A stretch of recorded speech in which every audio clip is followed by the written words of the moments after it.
Assalamualaikum warahmatullahi wabarakatuh. Perkenalkan kami dari kelompok 13 Paralel D. Di sini kami akan memaparkan tugas besar penelitian operasional 2 yang telah kami kerjakan dengan sungguh-sungguh dengan judul optimalisasi rute penjemputan sampah melalui layanan ban keliling pada Bank Sampah Induk Surabaya di Kota Surabaya menggunakan metode analisis rute jaringan dan software POMQM.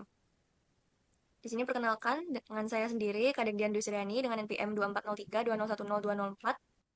Saya Aranda Rahmatullah dengan NPM 24032010192. Saya Anissa Adina Salma, nomor NPM 240 320 10 216. Yang pertama adalah latar belakang.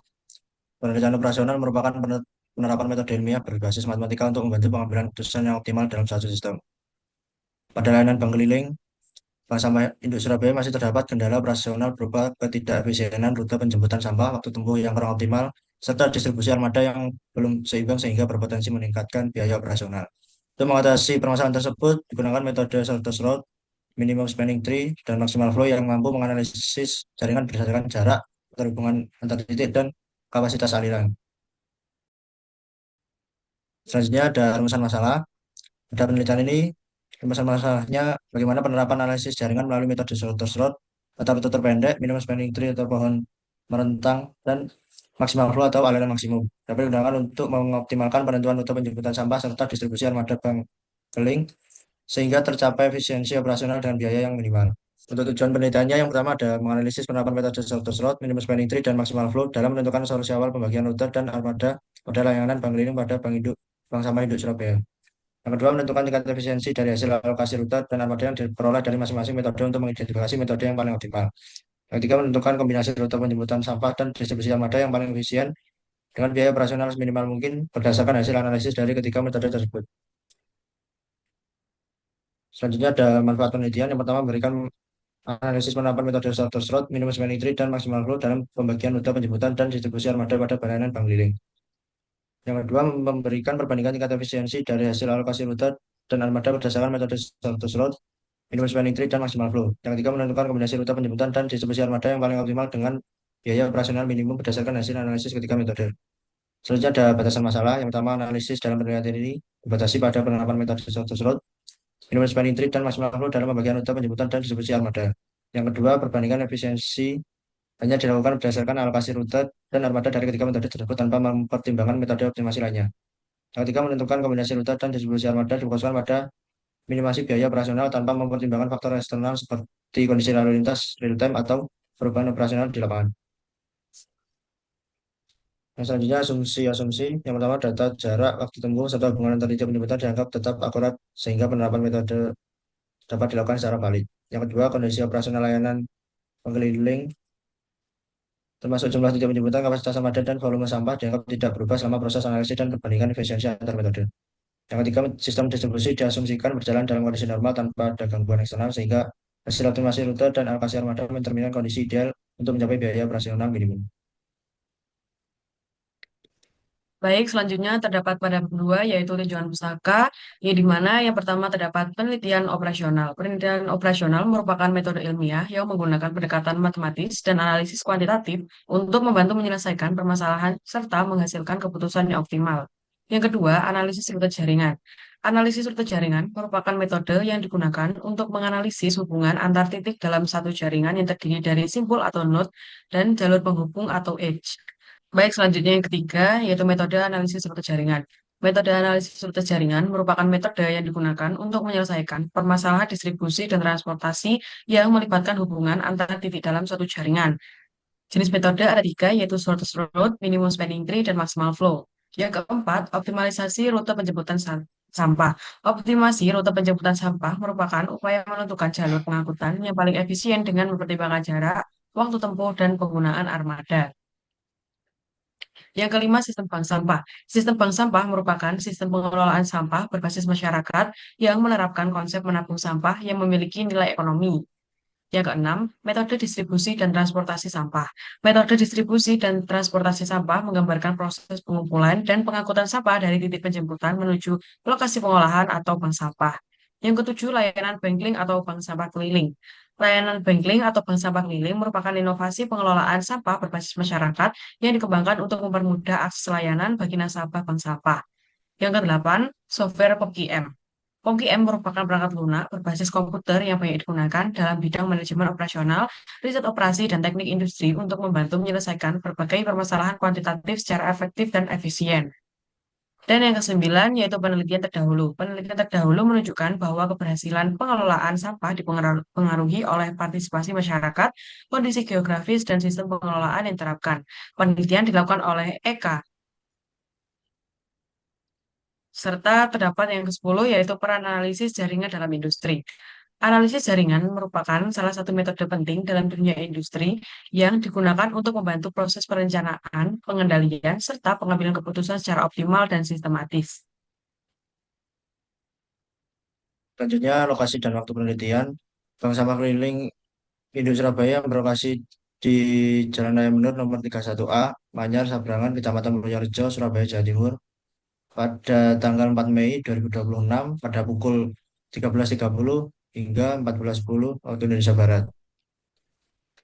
Selanjutnya, subjek dan objek penelitian. Layanan Bank Sampah Keliling Induk Surabaya menyediakan layanan penjemputan sampah di berbagai wilayah kota Surabaya. Untuk objek penelitiannya, yang dianalisis meliputi jarak antar titik layanan, jarak penghubung antar lokasi, kapasitas jaringan, serta pemilihan rute optimal menggunakan metode slot, minimum spanning tree, dan maksimal flow. Selanjutnya ada identifikasi variabel. Untuk variabel terikatnya, total jarak rute penjemputan, total cost jaringan, dan kapasitas aliran maksimum yang dihasilkan dari analisis jaringan. Untuk variabel bebasnya, data node asal, data node tujuan, data jarak antar node, bobot setiap jalur, jumlah jalur penghubung dalam jaringan, serta kapasitas masing-masing jalur. Di sini terdapat flowchart yang kami gunakan untuk penelitian ini. Untuk pengumpulan data, ada data node titik asal rute penjemputan sampah, data node titik penjemputan sampah, data jarak antar titik penjemputan, data waktu tempuh antar lokasi, data volume sampah setiap titik, data kapasitas armada sampah keliling, data biaya operasional. Untuk pengolahan data menggunakan metode sorter slot, metode minimum spanning tree, dan metode maximal flow dengan menggunakan software POPGM. Baik, setelah melakukan pengamatan di Bank Induk Surabaya, di sini kami melakukan pengumpulan data. Di sini kami ada 4 pengumpulan data. Yang pertama ada data node asal rute perjalanan. Di sini kami menggunakan 16 lokasi, yaitu Mulyorejo, Node A, Gubeng B, Tambak Sari C, Kenjeran D, Rungkut E, Gunung Anyar F, Wonocolo G, Gayungan H, Karah I, Duku Pakis C, Tandes K, Sukolilo L, Tegal Sari M, Sawahan N, Lakar Santri O, dan Benowo P sebagai titik tujuan akhir. Kemudian untuk pengumpulan data yang kedua, ada data bobot tiap jalur rute distribusi, di mana untuk rute awal Mulyorejo, rute akhirnya Gubeng dengan node A, B, Mulyorejo Tambak Sari, A sampai C, Gubeng Kenjeran, B, D, Gubeng Rungkut, B, E, Gubeng Gunung Anyar, B, F, Tambak Sari Wonocolo, C, G, Tambak Sari Gayungan, C, H, Tambak Sari Karah, C, I, Kenjeran Duku Pakis, D, J, Rungkut Duku Pakis, E, J, Gunung Anyar Duku Pakis, F, J, Wonocolo Sukolila, G, L, Gayungan Sukolilo, H, L, Karah Sukolilo, I, L, Duku Pakis Tandes JK, Duku Pakis Tegal Sari JM, Duku Pakis Sawahan JN, Tandes Tegal Sari KM, Tandes Sawahan KN, Tandes Lakar Santri KO, Sukolilo Tandes LK, Sukolilo Lakar Santri LO, Tegal Sari Benowo MP, Sawahan Benowo NP, dan Lakar Santri Benowo OP.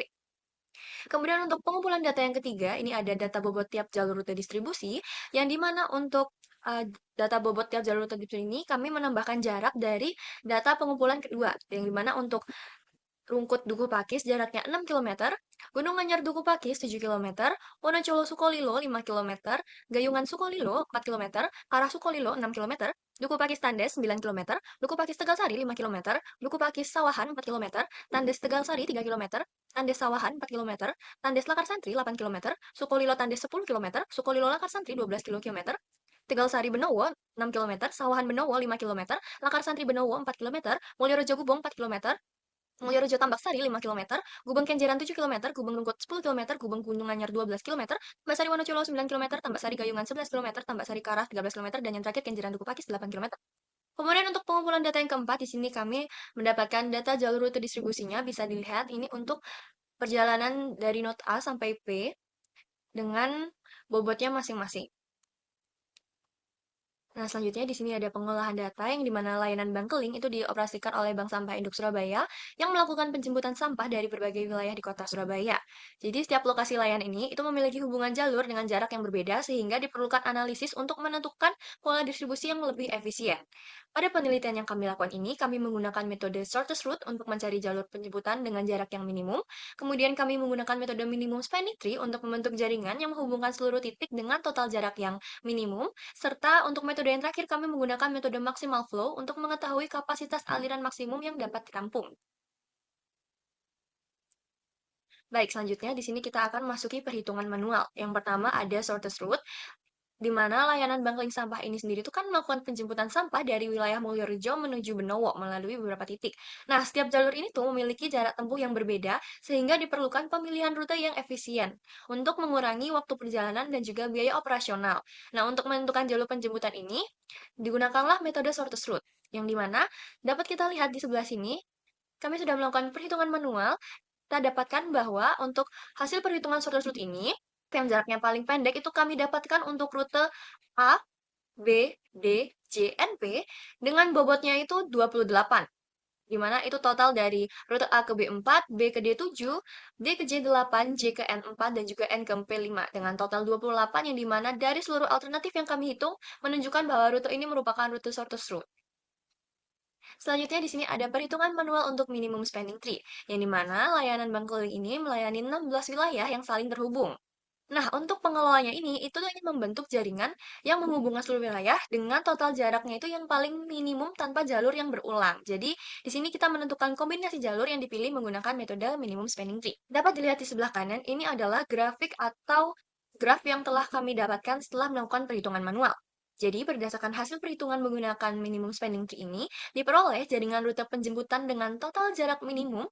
Yang jalur yang terpilih itu meliputi Mulyorejo Gubeng 4 km, Mulyorejo Tambak Sari 5 km, Gubeng Kenjeran 7 km, Kenjeran Duku Pakis 8 km, Rungkut Duku Pakis 6 km, Gunung Anyar Duku Pakis 7 km, Tambak Sari Wonocolo 9 km, Wonocolo Sukolilo 5 km, Gayungan Sukolilo 4 km, Karang Sukolilo 6 km, Duku Pakis Sawahan 4 km, Tandes Sawahan 4 km, Tandes Tegal Sari 3 km, Sawahan Benowo 5 km, dan terakhir adalah Karsantri Benowo 4 km.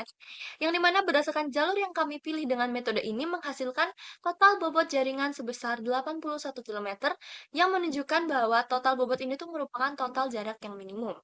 Untuk perhitungan manual yang terakhir yaitu maximal flow, di mana ini kami akan menentukan dari dalam satu periode operasional ini, setiap jalur distribusi memiliki kapasitas tertentu. Jadi kami ini harus menentukan nilai aliran maksimum yang dapat dialirkan dari Mulyorejo hingga Benowo. Yang dimana berdasarkan hasil perhitungannya diperoleh nilai aliran maksimum dari node A ke node P sebesar 9 satuan aliran. Nilai ini menunjukkan bahwa kapasitas maksimum yang dapat dialirkan dengan mempertimbangkan batas kapasitas pada setiap jalur membentuk melalui jalur A, B, D, J, K, N, yang terakhir baru ke P. Yang mana hasil ini menunjukkan bahwa jaringan distribusi bangkeling ini mampu mengakomodasikan aliran penjemputan hingga mencapai kapasitas maksimum sebesar 9 satuan aliran. Selanjutnya di sini kami menggunakan software POMQM, yang dimana ini merupakan hasil output perhitungan software POMQM metode shortest route. Dapat kita lihat bahwa untuk output dari POMQM itu kami dapatkan 28, yang dimana ini sesuai dengan perhitungan manual yang telah kami lakukan sama-sama, yaitu shortest route yang 28. Jadi jalur terpendek pada jaringan Bank Sampah Induk Surabaya ini melewati node 1 ke node 2 melalui branch A dengan jarak 4, kemudian node 2 ke node 4 melalui branch C dengan jarak 7, node 4 ke node 10 branch I dengan jarak 8, node 10 ke node 14 melalui branch Q dengan jarak 4, serta melewati node 14 ke node 16 melalui branch X dengan jarak 5. Sehingga didapatkan totalnya itu 28, yang dimana ini sesuai dengan perhitungan manual kami sehingga mencapai tujuan dengan jarak minimumnya. Selanjutnya di sini ada perhitungan dari minimum spending tree. Di sini bisa kita lihat juga bahwa output dari POMQM itu sudah sesuai dengan manual perhitungan yang telah kami lakukan.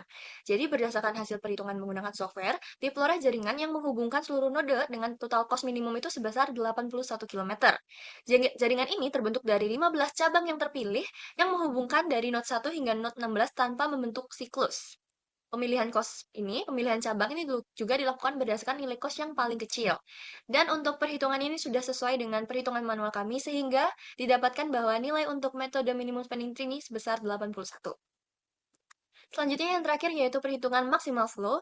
Jadi berdasarkan hasil perhitungan software, diperoleh aliran maksimum sebesar 9 unit dari Mulyorejo menuju Benowo. Jadi nilai ini diperoleh dari dua iterasi yang dipilih berdasarkan kapasitas minimum yang tersedia. Di sini bisa kita lihat pada software outputnya. Untuk iterasi pertama itu dialirkan sebesar 5 unit, kemudian untuk iterasi kedua itu dialirkan sebesar 4 unit, sehingga total aliran kumulatifnya itu mencapai 9 unit, yang dimana hasil ini menunjukkan bahwa jaringan distribusi layanan bangkeling memiliki kapasitas maksimum sebesar 9 unit. Setelah melakukan perhitungan manual dan juga perhitungan melalui software, di sini kami mendapatkan analisis pembahasan dan juga rekomendasi. Untuk analisis pembahasan sendiri, jadi analisis jaringan ini digunakan untuk mengoptimalkan rute penjemputan sampah pada layanan bank keliling ini. Jadi minimum spending tree kami menggunakan 3 metode, yaitu minimum spending tree, maximal flow dengan bantuan Spomky Air, serta ada maximal flow. Nah, ketiga metode ini diterapkan untuk menentukan rute terpendek, membentuk jaringan dengan total jarak minimum, serta mengetahui kapasitas aliran maksimum. Untuk analisis pembahasan yang kedua, yaitu hasil analisis ini menunjukkan bahwa metode shortest route itu menghasilkan rute terpendek dengan total jarak 28 km, minimum spending tree menghasilkan jaringan dengan total cost minimum sebesar 81, dan yang terakhir maximal flow itu menghasilkan aliran maksimum sebesar 9 unit dari node awal hingga node akhir. Hasil ini menunjukkan bahwa setiap metode memberikan solusi yang berbeda. Untuk paragraf ketiga, yaitu secara keseluruhan, metode shortest route cocok digunakan untuk menentukan rute operasional harian, metode minimum spending tree untuk perencanaan jaringan layanan, dan juga untuk maximum flow itu untuk mengevaluasi kapasitas pelayanan maksimum. Penerapan ketiga metode ini juga membantu kita untuk meningkatkan efisiensi rute penjemputan, meminimalkan biaya operasional, dan juga mendukung pengelolaan layanan bangkeling yang lebih efektif. Selanjutnya ada rekomendasi. Di sini kami ada 3 rekomendasi, yaitu pemanfaatan rute terpendek secara konsisten, optimalisasi jaringan layanan, dan juga penyesuaian kapasitas operasional. Untuk rutenya dari Mulyorejo, kemudian ke Gubeng, ke Genceran, ke Duku Pakis, ke Sawahan, lalu ke Benowo dengan jarak 28. Kemudian untuk optimalisasi jaringan layanan, ini berdasarkan dari hasil yang telah kami dapatkan, dengan total cost minimum sebesar 81 ini dapat digunakan sebagai acuan dalam pengembangan pengelolaan jaringan layanan. Dan yang terakhir yaitu penyesuaian kapasitas operasional. Jadi, berdasarkan hasil maksimal flow tadi, dapat didapatkan bahwa kapasitas maksimalnya itu 9 unit, yang dimana ini juga dapat dijadikan sebagai dasar dalam pengaturan armada dan juga jadwal operasional agar pelayanan berjalan secara optimal. Baik, terakhir pada bab 5 yaitu terdapat kesimpulan yang di mana metode source root, minimum spanning tree, dan maximal flow dapat diterapkan untuk membantu menentukan solusi awal dalam pembagian rute dan armada pada layanan bangkling Bank Sampah Industri Surabaya. Hasil metode source root menunjukkan jalur terpendek dari node 1 menuju node 16 melalui node 1, 2, 4, 10, 14, dan 16 dengan total jarak yaitu 28 km. Metode minimum spanning tree menghasilkan jaringan yang menghubungkan seluruh node dengan total cost minimum sebesar 81, sedangkan metode maximal flow menghasilkan kapasitas aliran maksimum yaitu sebesar 9 unit. Yang kedua, berdasarkan hasil yang diperoleh, masing-masing metode memiliki fungsi optimasi yang berbeda. Metode source root lebih efektif untuk menentukan rute penjemputan dengan jarak minimum. Metode minimum spanning tree lebih efektif dalam membentuk jaringan yang menghubungkan seluruh titik layanan dengan biaya minimum. Sedangkan metode maximal flow digunakan untuk mengetahui kapasitas maksimum yang dapat ditampung oleh jaringan. Dan yang ketiga, kombinasi rute dan armada yang paling efisien diperoleh dengan menggunakan rute hasil metode source root sebagai jalur operasional utama didukung oleh struktur jaringan hasil minimum spanning tree dan kapasitas pelayanan berdasarkan hasil maksimal flow. Kombinasi tersebut dapat digunakan sebagai dasar perencanaan operasional layanan bangkling agar lebih efisien dalam penggunaan jarak tempuh, jaringan pelayanan, dan kapasitas armada. Baik, yang terakhir yaitu terdapat saran. Yang pertama, rute hasil metode source road dapat dijadikan sebagai alternatif utama dalam kegiatan penjemputan sampah karena menghasilkan jarak tempuh minimum dibandingkan jalur lainnya. Yang kedua, hasil jaringan dari metode minimum spanning tree dapat digunakan sebagai dasar dalam perencanaan dan pengembangan wilayah layanan agar seluruh titik tetap terhubung dengan biaya minimum. Dan yang ketiga, sebaiknya ditambahkan faktor lain seperti kondisi lalu lintas, waktu tempuh, kapasitas kendaraan, dan biaya operasional aktual sehingga hasil analisis yang diperoleh lebih mendekati kondisi nyata di lapangan. Baik, sekian presentasi dari kelompok 13. Mohon maaf apabila ada salah kata ataupun salah perbuatan. Kami akhiri, sekian. Terima kasih. Wassalamualaikum warahmatullahi wabarakatuh.